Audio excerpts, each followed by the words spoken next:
I don't believe in ghosts, but I do believe in ghost stories. And what I mean by that is that I enjoy engaging with ghost stories because I think that they can tell us something about people. The fact that the human image, especially the human image after death, is a way that we think about things is really intense and interesting to me. Because of this, I think like a lot of people, I engaged with fiction on a horror perspective, especially in cinema. I really love horror movies, and if I would say like the percentage of movies that I've watched that are horror movies versus normal movies, it's probably about 50-50 at this point in my life, which is kind of funny.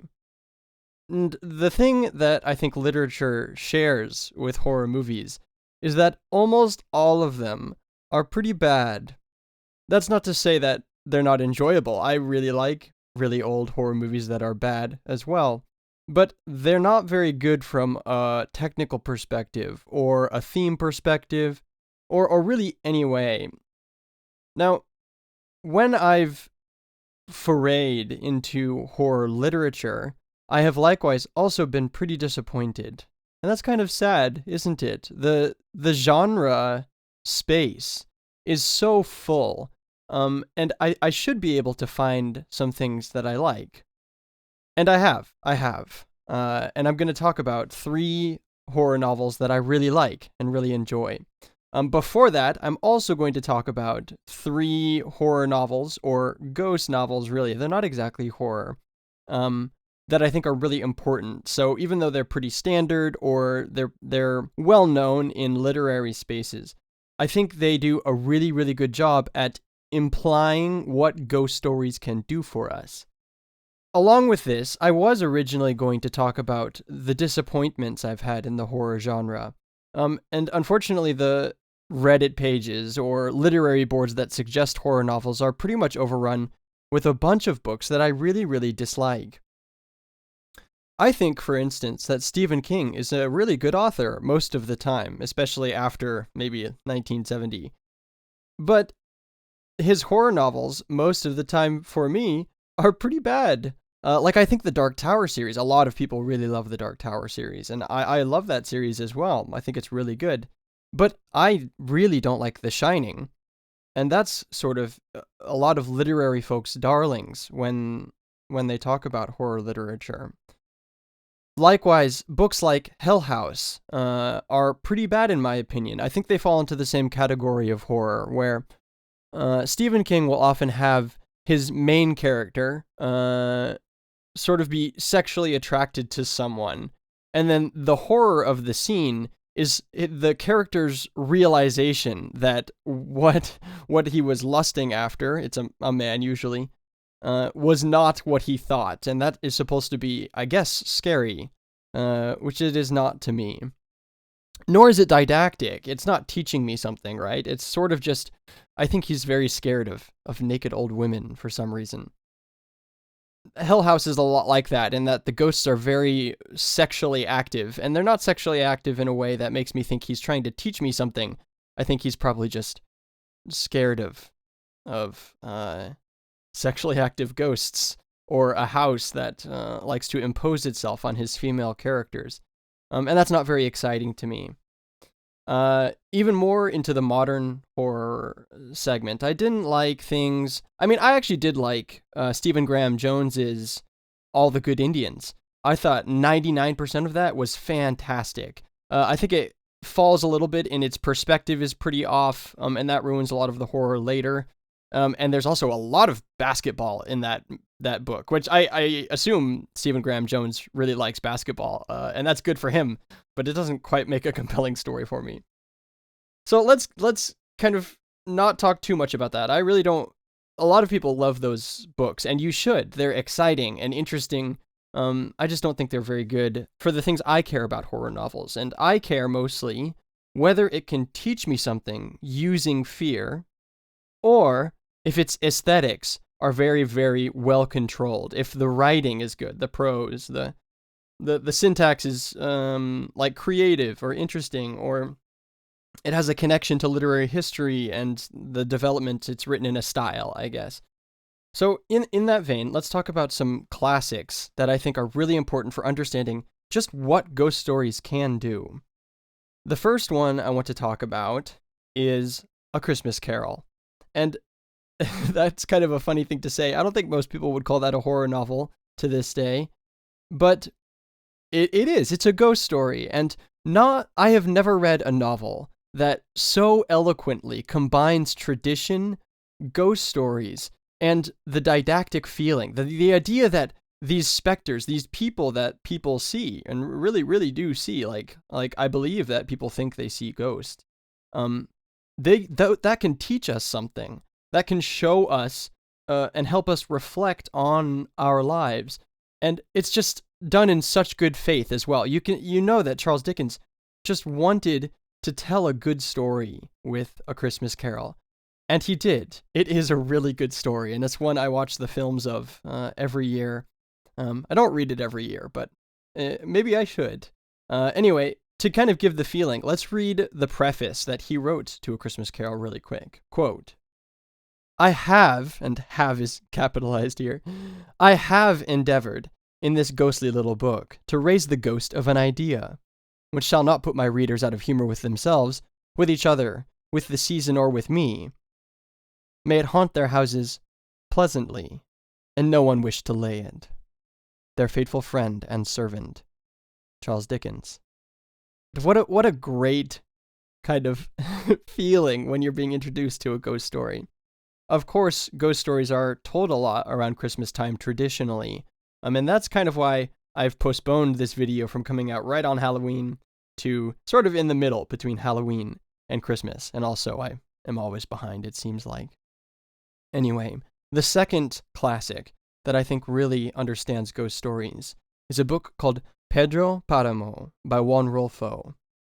Now, the power of this novel is really difficult to segment. Like, it's really difficult for me to tell you why this book is so important. So instead of dissecting it like I usually do with novels, I'll tell you sort of the plot and then what it's done to other authors. So Pedro Paramo is a Mexican novel about a man going back to his hometown. He is told by his dying mother to go back and ask about his father, Pedro Paramo. And his father and anyone who knew him is dead in this town. He goes back, and as he's walking through, he meets a number of people. And this is interspersed with memories of his father. So we kind of flash back and forth between the son and the father's life. And the son is talking to characters. These characters, though, are all dead. Or at least, as far as I can tell, all of them are dead. And they're dead in an interesting way. They're dead, but they have this sort of yearning feeling. A lot of them want to be forgiven. There's this idea that they're there for a purpose, that their spirit is trying to accomplish something, that it isn't malicious. It's never malicious in the novel. And we glean information from them for the story, and that kind of relates to the memories of the father that we go through. Pedro Paramo is important because that view of ghosts, the idea that they're trying to accomplish something, is simultaneously a Catholic idea and an indigenous Mexican idea in different ways. It's Catholic in the sense that the evolution of the idea of purgatory, that souls are existent in some other place with a purpose to elevate themselves from where they're at, that they're kind of in an in-between state, is also mixed with the indigenous ideas of the Mexican indigenous ideas of rebirth and this kind of cycle that everything is put through. So that cycle is related to Pedro Paramo's familial cycle, and then that Catholic guilt, the idea that they need absolution, is woven so well into Pedro Paramo. To show you just how influential this novel was, Gabriel Garcia Marquez, who wrote 100 Years of Solitude and Love in Times of Cholera, said that he was in a writing slump at this moment, and he read Pedro Paramo for the first time. He read it in one sitting at night, and then read it a second time. And the feelings he got by reading that book inspired him to start writing again. And the book he wrote afterward is 100 Years of Solitude, his most famous work. Just the idea that one book of 100, it's like 120 pages, it's tiny, can have such an effect on literary history because all it does is use ghosts to tell a story, is incredible. It's an insane novel, and I love it. You should definitely read it. You'll learn a lot about what ghosts can do. All right, the final classic that we're going to talk about is Beloved by Toni Morrison. One of, if not the, in my opinion, most important ghost stories ever written. If you read sort of critical interpretation of Toni Morrison, I think a lot of it gets lost in a couple different avenues. I really like Harold Bloom's analyses. I think his idea of the power of aesthetics is true. But when you're engaging with a Toni Morrison novel and you say that you should only engage with it on an aesthetic level, that's crazy. That you're going to not think about like the Black experience or the African American experience or even just a historical perspective on the novel is insane. And Beloved, along with its entire trilogy and all of her works, especially Song of Solomon, are really aesthetically beautiful, and they definitely follow into that kind of modernist line, but I think it's way different than modernism. It's something new that Toni Morrison pretty much created. The point of the novel is also to share an experience, and it shares an experience through fear, through kind of like the weight of history, and that's another thing that ghosts can do really well. Ghosts can teach us because we know what fear is. We know what it's like to be scared. And if other cultures, other things that we don't have access to, like I'm not African American, or even in the generation that Toni Morrison was in, because she shows me what scares her, I can understand how she feels about things. And Beloved is her most powerful depiction of that. So let's read a moment from Beloved. This starts on page 16, and Setha, which is the main character of the novel, is in her home, and she's being approached by Paul D., who is a sort of an old friend of hers. They both worked in the same plantation together, and he's meeting her again for the first time. So as he walks in, he realizes something is wrong about the house, and we'll just see how Toni Morrison puts this. Quote, "There had been 6 of them who belonged to the farm. Setha the only female. Mrs. Garner, crying like a baby, had sold his brother to pay off the debts that surfaced the minute she was widowed.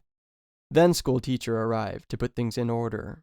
But what he did broke 3 more sweet-home men, and punched the glittering iron out of Setha's eyes, leaving 2 open wells that did not reflect firelight.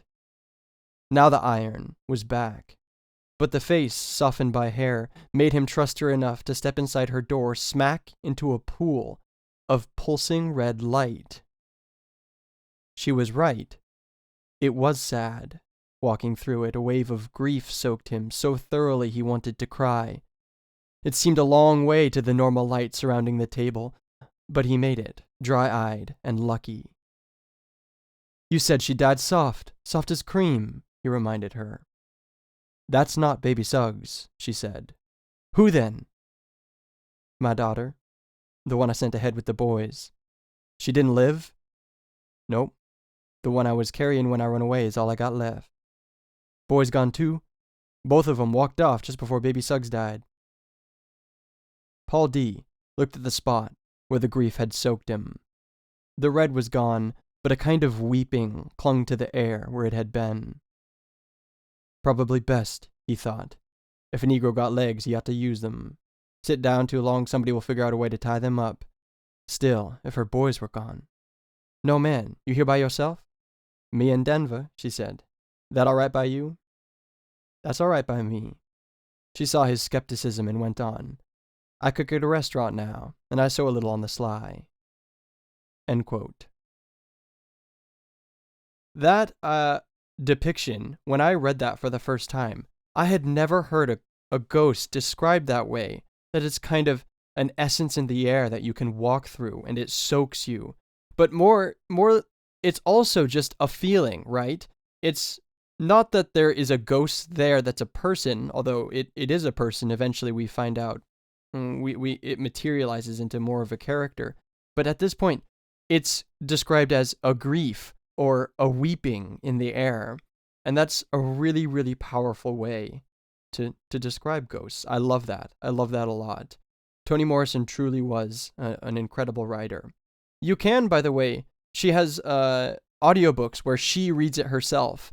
I don't really find them too enjoyable just because the way she reads is very beautiful, but it's also very segmented. She takes a lot of breaths, and that's just kind of her way of talking, which some people may like. It's how she writes.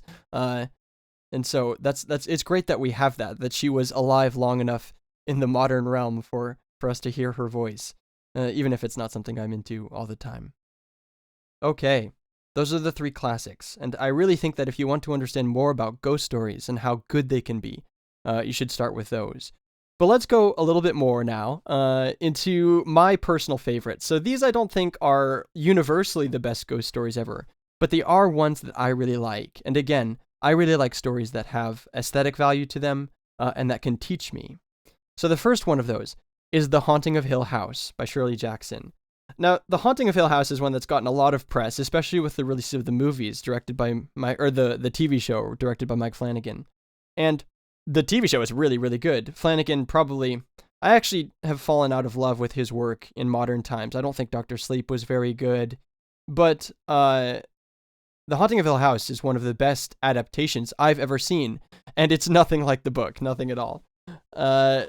The thing that I love about The Haunting of Hill House, especially if you can get into it from a feminist perspective, is that it's really, really good at teaching from a feminist perspective because of the horror of domesticity, which is something Shirley Jackson is famous for. So we're going to read a segment from this. In this part, I should explain the plot if you're not super familiar with it, but there is a house that a Dr. Montague has invited 3 other people. One of them is a descendant of a family who owns the house, and 2 are 2 women who are supposed to sort of have areas in their life where they've been close to spiritual happenings. So he's hoping that they'll be able to document the spiritual happenings. Or is that what's happening? I wonder. Anyway, that's the main overriding plot given to us at the beginning. And as they come here, you realize that the main character, Eleanor, is really different from everyone else. She is kind of crazy, to put it from a brute perspective, kind of an inaccurate perspective. But she'll have a lot of swings of emotion. So for the beginning of the novel, she'll start off really kind of normal and understandable, and she'll act accordingly to characters. But as we go along, you realize that she kind of switches between emotions. She'll be happy one minute and very concerned and sad and shocked the next, and then she'll be laughing in the next scene. And then along with that, she kind of imbues the people around her with that fluctuation as well. She doesn't seem to really understand why people do what they do. Or if she does, the people around her are not treating her in a fair way, and they are flip-flopping on her in a emotional way. So let's read a portion of that. In this section, she is in her room with Theodora, who is the other woman in the house, and her and Theodora have a very complicated relationship. I won't spoil anything for now, but in this moment, she is hearing things outside of her door, and is holding the hand of Theodora, who's technically next to her. They have 2 beds in the room, and they're sleeping next to each other. This is on page 133. Quote, Theodora's grasp loosened and tightened, and Eleanor, lulled for a minute by sounds, started and looked across to where Theodora ought to be in the darkness, and then thought screamingly, "Why is it dark? Why is it dark?" She rolled and clutched Theodora's hand with both of hers, and tried to speak and could not, and held on blindly and frozen, trying to stand her mind on its feet, trying to reason again. "We left the light on," she told herself, "so why is it dark?" "Theodora," she tried to whisper, and her mouth could not move. "Theodora," she tried to ask, "why is it dark?" And the voice went on, babbling low and steady, a little liquid gloating sound. She thought she might be able to distinguish words if she lay perfectly still, if she lay perfectly still and listened and heard the voice going on, never ceasing, and she hung desperately to Theodore's hand and felt an answering weight on her own. Then the little gurgling laugh came again, and the rising mad sound of it drowned out the voice, and then suddenly absolute silence. Eleanor took a breath, wondering if she could speak now, and then she heard a little soft cry, which broke her heart. A little infinitely sad cry, a little sweet moan of wild sadness. It is a child, she thought, with disbelief. A child is crying somewhere. And then upon that thought came the wild, shrieking voice she had never heard before, and yet knew she had heard always in her nightmares. "Go away!" it screamed. "Go away, don't hurt me!" And after, sobbing, "Please don't hurt me. Please let me go home." And then the little sad crying again. "I can't stand it," Eleanor thought concretely. "This is monstrous. This is cruel. They have been hurting a child, and I won't let anyone hurt a child." And the babbling went on, low and steady, on and on and on, the voice rising a little and falling a little, going on and on.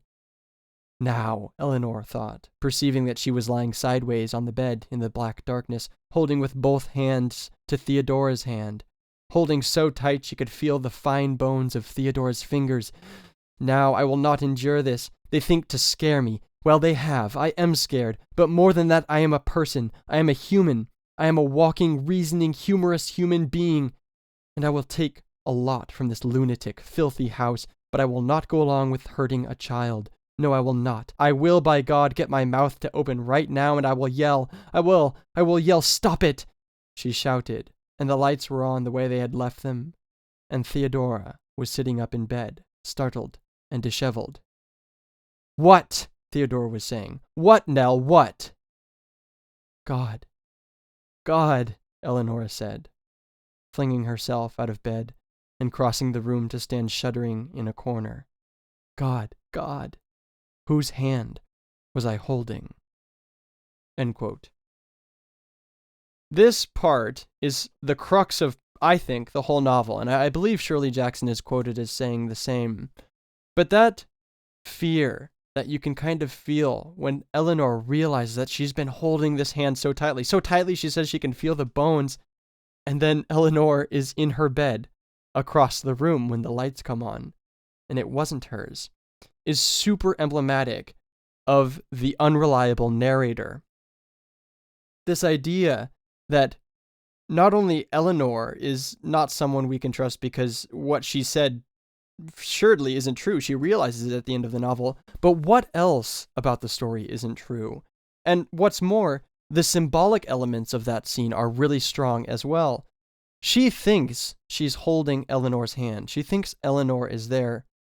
She thinks Theodora is there to help her, and perhaps that the men are there to help her as well. But when the lights come on, she realizes that she wasn't holding her hand all along. And Theodore wasn't holding her hand retroactively, or I should say, interpersonally as well. So really, in the darkness, whose hand was she holding? And if she was holding a ghost's hand, that's not scary, is it? Someone holding your hand, hearing a child. And perhaps you get the feeling, maybe, that the ghosts aren't the bad guys in this story. And if they're not the bad guys, then who are? Okay, next book, the other one I really love, and I come back to this a lot, is Rebecca by Daphne du Maurier. Now, Daphne du Maurier probably needs no introduction. She wrote The Birds, which a lot of people get taught, at least where I'm from, in high school and and middle school. And she also wrote a really good short story horror collection called Now You See Me, which I think is really, really good. That's a fantastic amount of short stories, especially if you're just looking for classic horror. She is a master at suspense. And the thing that I love about Rebecca, besides its aesthetic value, which it definitely does, and we'll read a section from this as well, its beginning section, and you'll see how beautiful it is. The thing that Rebecca teaches us is that the ghosts in our lives, the weight, if we're reading a Toni Morrison novel, the guilt, the soaking of emotions, is all people, right? Like, The emotions that we feel, the fear, it's all about other people's ideas. And those ideas swimming around us are what we see as ghosts, at least in Rebecca's point of view. And I think that's just an incredible way to visualize what is actually scary about ghosts. The scary thing about ghosts is their intention, is the things that they can do to us. And of course, real humans have intentions and can do things to us as well. Perhaps those two things aren't so different. So let's read the opening section. I think about this section so much. It just pops into my mind. I'm just like, oh, last night I dreamt of Manderley again. So here we go. This is on page 22. Quote, "Last night I dreamt I went to Manderley again. It seemed to me I stood by the iron gate leading to the drive, and for a while I could not enter, for the way was barred to me. There was a padlock and a chain upon the gate. I called in my dream to the lodge-keeper and had no answer, and peering closer through the rusted spokes of the gate, I saw that the lodge was uninhabited. No smoke came from the chimney, and the little lattice windows gaped forlorn. Then, like all dreamers, I was possessed of a sudden with supernatural powers, and passed like a spirit through the barrier before me. The drive wound away in front of me, twisting and turning as it had always done. But as I advanced, I was aware that a change had come upon it. It was narrow and unkempt, not the drive that we had known. At first I was puzzled and did not understand, and it was only when I bent my head to avoid the low swinging branch of a tree that I realized what had happened. Nature had come into her own again, and little by little in her stealthy, insidious way had encroached upon the drive with long, tenacious fingers. The woods, always a menace even in the past, had triumphed in the end. They crowded, dark and uncontrolled, to the borders of the drive. The beeches with white, naked limbs leaned close to one another, their branches intermingled in a strange embrace, making a vault above my head like the archway of a church. And there were other trees as well, trees that I did not recognize, squat oaks and tortured elms that straggled cheek by jowl with the beeches, and had thrust themselves out of the quiet earth, along with monster shrubs and plants, none of which I remembered. The drive was a ribbon now, a thread of its former self, with gravel surface gone, and choked with grass and moss. The trees had thrown out low branches, making an impediment to progress. The gnarled roots looked like skeleton claws. Scattered here and again among this jungle growth, I could recognize shrubs that had been landmarks in our time, things of culture and grace, hydrangeas whose blue heads had been famous. No hand had checked their progress, and they had gone native now, rearing to monster height without a bloom, black and ugly as the nameless parasites that grew beside them." End quote. If you want to have fun reading Rebecca, I strongly urge you to pay attention to the flowers. The way that Daphne du Maurier builds tension is by imbuing the arena that these characters engage in with this kind of dreadful feeling, and a lot of the times nature is the element of that. But of course, nature isn't the scary part of Rebecca, and I think you'll find, especially as you finish the book and come and read these first couple paragraphs again, you'll find that it's the people that are the true horror of Rebecca. And that's awesome. That's truly awesome. All right, one story now. We're getting a little long, but I don't have a segment for this one. It's just a title, and I'm going to talk about it for a little bit. This is The Vegetarian by Han Kang. Now, Han Kang just won the Nobel Prize in Literature last year, 2024. And for a horror writer, she's not technically a horror writer, but this is definitely what I would call a horror novel. To win the Nobel Prize, especially as the first South Korean to do so, is incredible. But The Vegetarian, okay. The Vegetarian is about a woman who decides, all of a sudden, to stop eating meat. And the whole story is pretty much the actions of the characters around her in response to her not eating meat. Of course, traditionally, at least I don't know too much about South Korean culture, but the family that she lives in has meat as part of their diet, their traditional diet. And her family is very angry at her, especially her father. at not eating meat. And so that leads to a couple climactic scenes, which are really intense and really scary. Truly scary, too. I mean, I don't know if that kind of domesticity or that kind of abuse is scary to some people, but it is to me, and that I find that very effective. But the most value I've found in The Vegetarian is that it is shot through with a couple intermissions of these italicized chapters. They're usually only a page in length, and they have this kind of rushing thought feeling. It feels like you're just listening to the protagonist think about something. And the things she thinks about are very visceral, a lot of ripping and tearing feelings. And what I think it is this sort of the feeling she gets when she thinks about eating meat. And there's this carnal human revulsion to the idea. And I've felt that too. Not necessarily to eating meat, but for a very long time, especially when I was young, I would get these kind of flashes of disconnected texture, which, that could say something about the state of my psychology. But I would feel specifically like a giant thumb was pressing on my head, and I just hated the feeling of the ridges on that giant thumb. It just made my skin crawl. And the episodes in The Vegetarian were the first time in a novel where I felt the same thing, that same revulsion of a tactile thing. And the idea that they're not even that big as a part of the novel. Like, they're not going to really culminate into a giant transcendence moment or something. They're just experiences. And I find that super valuable that she was able to translate that and show it to me by publishing the novel. Besides that, it's just really aesthetically beautiful as well. She has a lot of moments where nature is a very central part of the novel. Obviously, it's about vegetarianism, but the idea that humans are connected in a way to the texture of the earth and to things that they don't understand, and that everything is a living being is fascinating. And you get the descent of these characters as they kind of get worse and worse and worse as they're dealing with this, and the main character too is very human. And it's human in a way because humans are animals too. And The Vegetarian is probably the best horror novel I've read that does that. All right. That's all I think I want to say about some horror novels. They're fine. They're fine.